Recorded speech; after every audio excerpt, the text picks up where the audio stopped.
Déclaration du Rassemblement pour la patrie et la modernité. Une clique de transfuges, conduite par Michel Mengamesson, a organisé à Libreville, le dimanche 3 janvier 2021, un soi-disant congrès de clarification du Rassemblement Héritage et Modernité RHM, au terme duquel il s'est proclamé président du dit parti.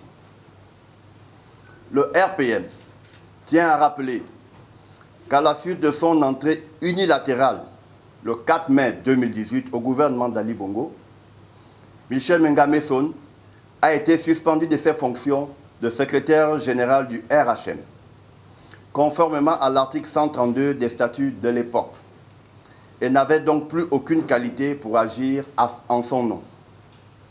Par ailleurs, conformément à ces statuts, le RHM a tenu à Libreville son premier congrès extraordinaire les 5, 6 et 7 avril 2019, qui a décidé d'apporter des modifications majeures à sa structure organisationnelle. C'est ainsi que son logo, sa devise, ses statuts et règlements intérieurs, ses organes dirigeants et son nom ont été modifiés. Suite à ces changements, l'appellation Rassemblement Héritage et Modernité RHM a été abandonnée au profit de celle de Rassemblement pour la patrie et la modernité RPM, plus en phase avec les orientations stratégiques du parti. En outre, en application des dispositions de l'article 23 de la loi numéro 16/2011 du 14 février 2012 portant modification de la loi numéro 24/96 du 6 juin 1996 relative aux partis politiques, les actes de ce congrès ordinaire ont été notifiés pour information au ministère de l'Intérieur qui, par récépissé numéro 0006/MI/SG/CJ du 23 décembre 2020, en a pris note. En conséquence, le RHM n'a plus aucune existence juridique. Il s'est mué en RPM avec ses structures et son patrimoine. De plus, le logo RHM a été, en son temps, déposé auprès de l'Organisation africaine de la propriété intellectuelle, chargée d'assurer sa protection contre toute utilisation frauduleuse.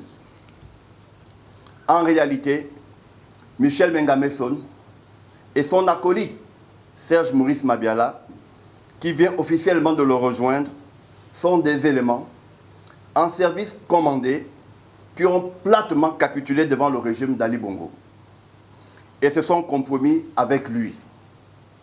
Serge Maurice Mabiala avait du reste déjà été identifié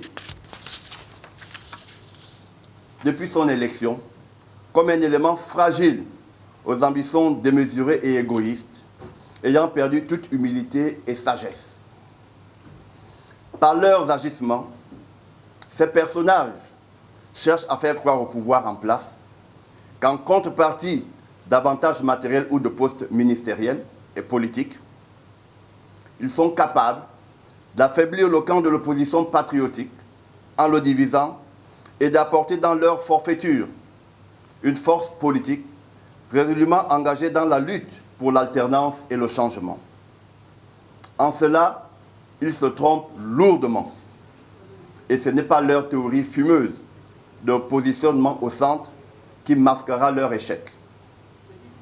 Cet acharnement du pouvoir contre le RPM démontre à suffisance que le parti est sur la bonne voie. Un des grands enseignements à tirer de cette affaire est que les esprits constants ont toujours été suivis. Mais ceux qui sont instables sont omis et vomis. De toute façon, les Gabonais savent faire la part des choses. Dans ce contexte, le RPM tient, en dépit des trahisons, des renoncements des éléments infiltrés dans ses rangs, qui ne manqueront pas, avec le temps de se dévoiler, rassurer l'opinion publique sur sa détermination à poursuivre la lutte pour ses idéaux de justice, de liberté et de progrès. En conséquence, dans les prochains jours, le RPM engagera des actions appropriées pour mettre un terme à cette forfaiture. Le RPM invite donc ses élus à garder leur calme, à ne pas se laisser berner par des pressions et des menaces d'où qu'elles viennent. Le RPM appelle ses militants et sympathisants à demeurer vigilants, sereins, lucides et de ne pas se laisser abuser par des discours démagogiques et trompeurs.